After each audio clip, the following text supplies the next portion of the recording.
Matapos ang 5 taon, muling mapapanood ang nag-iisang Camille Prats sa isang serye sa pamamagitan ng GMA Afternoon Prime series na Arabella, kung saan makakasama niya sina Shane Sava at Althea Ablan.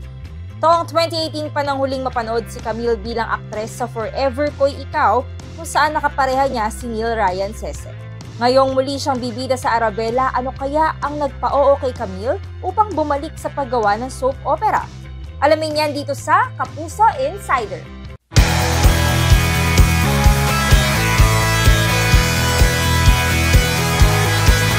Ayon kay Camille, hindi niya sinasadyang magkaroon ng 5 taong break sa paggawa ng drama.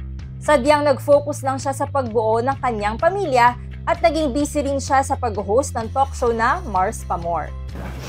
Well, first kasi una, yung Sparkle, sinabi nila sa akin that there's a show na ito yung magiging story niya and if it's okay to pitch me for it. And to be honest, yung 5 years na yun na hindi ako nakapag-drama, hindi naman dahil ayokong mag-drama. It was just because I was having a baby after another. And I was also busy doing Mars Pa More at that time and parang siguro yun na rin yung time na syempre I was raising little kids and mas hectic kasi yung time kapag ka maliliit pa sila, mas yung demand nila for time at pag-aalaga mas mataas din. So parang I was very happy with doing just Mars Pa More at that time. And since Mars Pa More already ended last July, nung in-offer sa akin yung Arabella, I was, parang excited to actually go back to doing drama once again. But at the same time, nervous kasi nga, ang tagal ko na siyang hindi ginagawa. Sa Arabella, gagampanan ni Camille ang mapagmahal na inang si Rosel na nawalan ng anak noon. Kahit ilang dekada na ang nakaraan, hindi pa rin tumigil si Rosel sa paghahanap kay Bella. Sa kanyang paghahanap sa nawawalang anak, magiging malapit kay Rosel sina Ara at Bella, na ginagampanan ni Shane Sava at Althea Ablan. Itong mga batang to, napakababait nila, napakagagaling nila. They're very, very professional. And what I see in them is that mahal nila yung trabaho nila.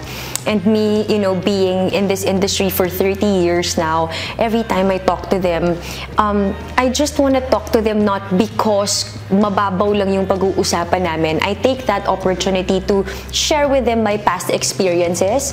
Para din, alam mo yon, para somehow I wanna share with them the things na natutunan ko dati, na pinas down lang din sa akin ng mga taong nakatrabaho ko noon, and I'm just doing the same for them. And these kids, they're very hungry for things to learn, lalo na sa craft nila, kasi mahal na mahal nila yung trabaho nila.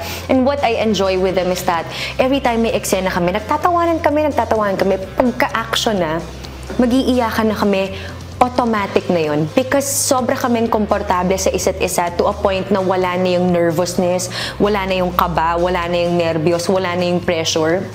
So when we hear the word action, parang we're just into it, and emotions just start flowing, and I really appreciate that about the girls, kasi ibig sabihin nun na parang alam nila yung ginagawa nila, and they're really in it because, not just because gusto lang nilang mag-artista, pero alam mo na yung puso talaga nila nandito sa ginagawa nila.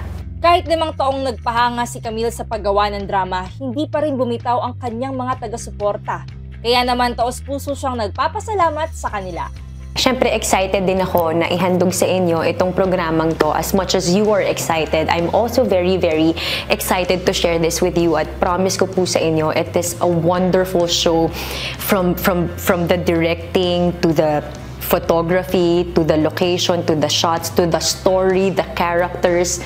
I'm just really very proud of Arabella, to be honest. And para sa akin, I know it's a blessing that I am a part of this show. At sana masubaybayan niyo yung programa na to, at sana habang sinusubaybayan niyo yung kwento, ay mas minamahal niyo din yung mga characters as they grow. Panoorin ang pagbabalik ni Camille sa drama sa Arabella sa GMA Afternoon Prime pagkatapos ng Abot Kamay na Pangarap.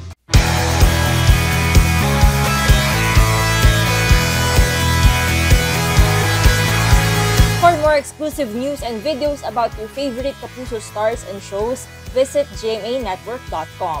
Follow us on our social media pages.